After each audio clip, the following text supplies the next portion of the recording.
today what's in front of me is National Park. This is the Red Bank Battlefield site, and there's a couple monuments that I want to go see.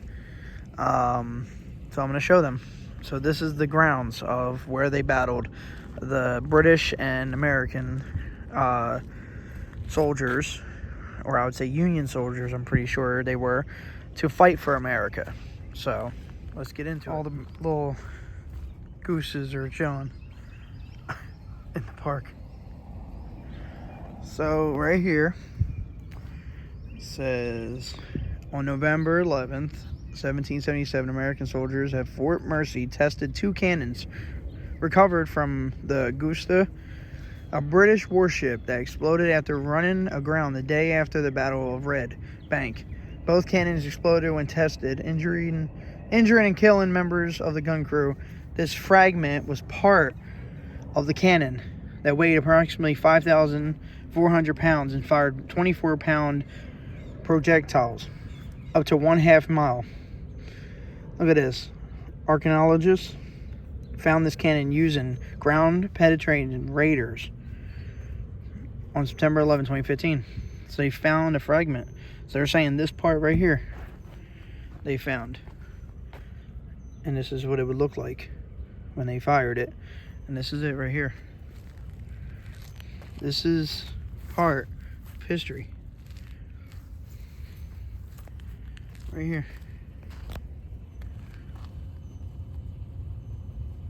So this is a fragment, like they're saying.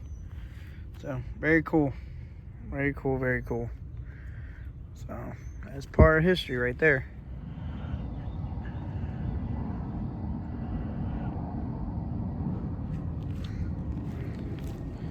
So this was like the old cannon. Look at that. Just imagine seeing this in real life.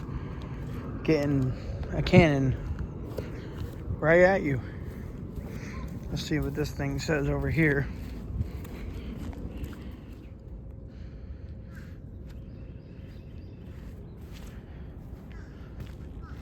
I don't know what's down there. This cannon was presented by a family from the British frigate Augusta.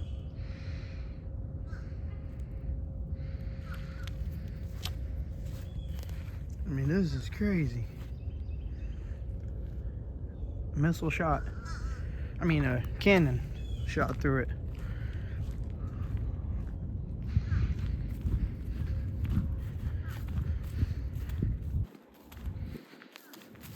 I mean, this is the ground that war was. This is like very crazy. Here's a tower of a statue. This is Colonial. Christopher Green of the 1st Rhode Island Continental with 400 soldiers and men of the 1st and 2nd Rhode Island regiments successfully defended Fort Mercer against an assault of 2,000 Hessians in the British service. The attacking force was disastrously defeated, with the loss of its commander. The American loss was 37. Oh, 37. But we won it. We won this battle right here. The Red Bank battle. You can see right up there.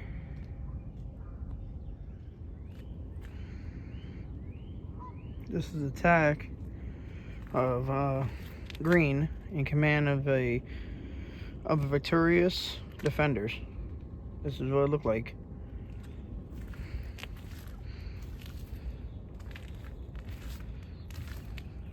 General Mercer refuses to surrender.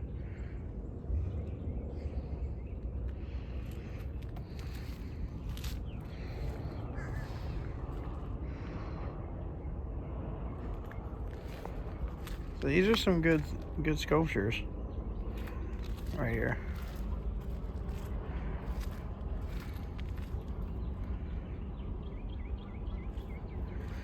And since you're seeing water, that has to be the water that the ships were in. That's the Delaware River.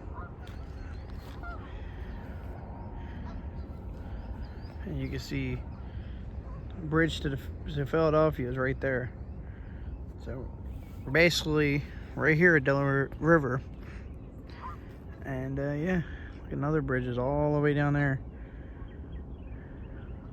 So that has to be the waters that these ships were on, because there's no other water around. So this is called the Whitall House Museum. It says right here, Whitall House built 1748. Trying to read it. As a donor and his Hessians were treated here for wounds after their defeat at the, what's that say? Of Red Bank. So I'm guessing people were getting their repairs. Yep. So this is the house that they fixed the soldiers in, I guess, and repaired them when they got hurt and everything. So scary walking up to so the structure has been recorded by the Historic American Buildings Survey. Yep. So stepping on foot of history right here.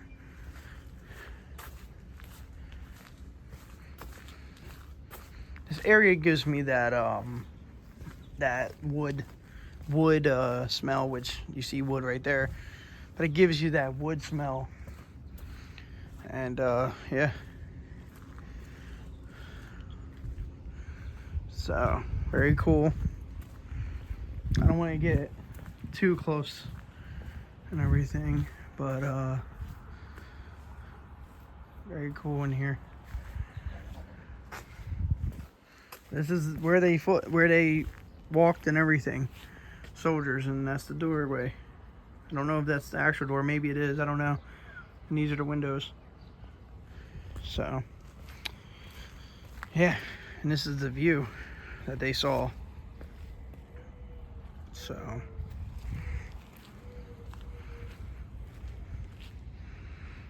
crazy.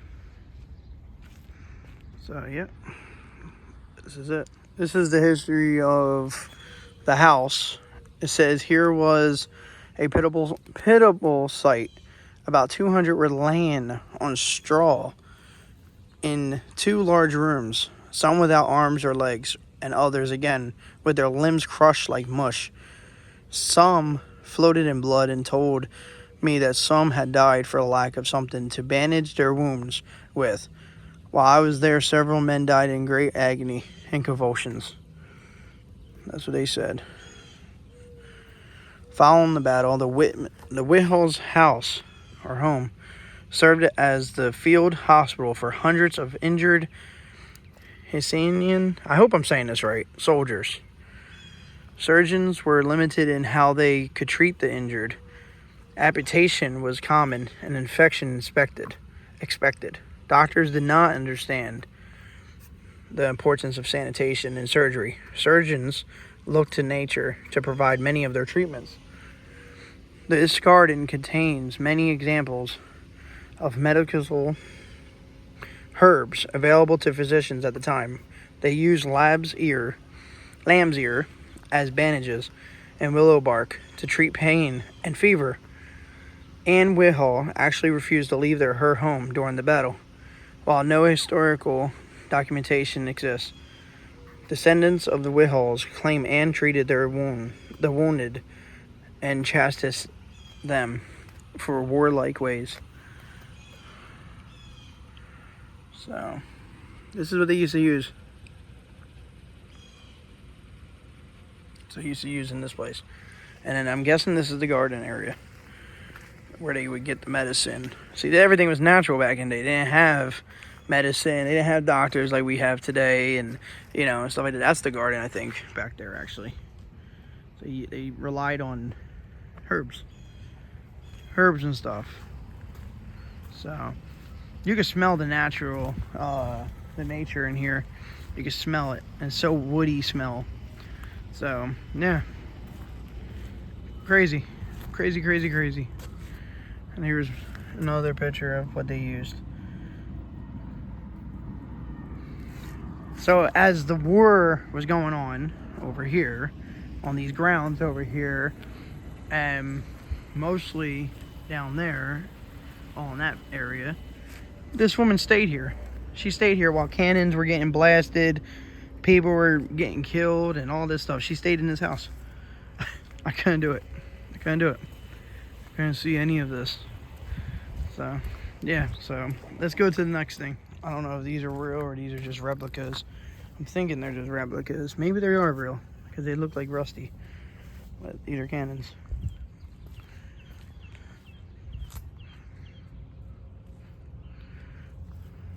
Here's some more history. So there's so much history around here. I mean, just stepping on that field. This is the field. I'm guessing this is the battle field. Looks like wood is in there. Crazy. So, yeah, this is crazy. Right in front of history. So, yeah. So, you can come by and check it out yourself. It's called the Red Bank Battlefield Site in National Park. So, yeah, it's very cool. And, yeah, you can learn a lot. So, thank you guys. Here's the garden. Right here. This little area right here. This is what they did for herbs and everything like that with the doctors and, flowers were placed near a house door to allow quick and easy access. So, yeah, very cool. Very cool. So, that's the garden. Oh, not the wonk. Oh, here we go. House herb. So, basically right here is the herbs. This is what they used for the soldiers. Wounded soldiers, sorry. So, yep.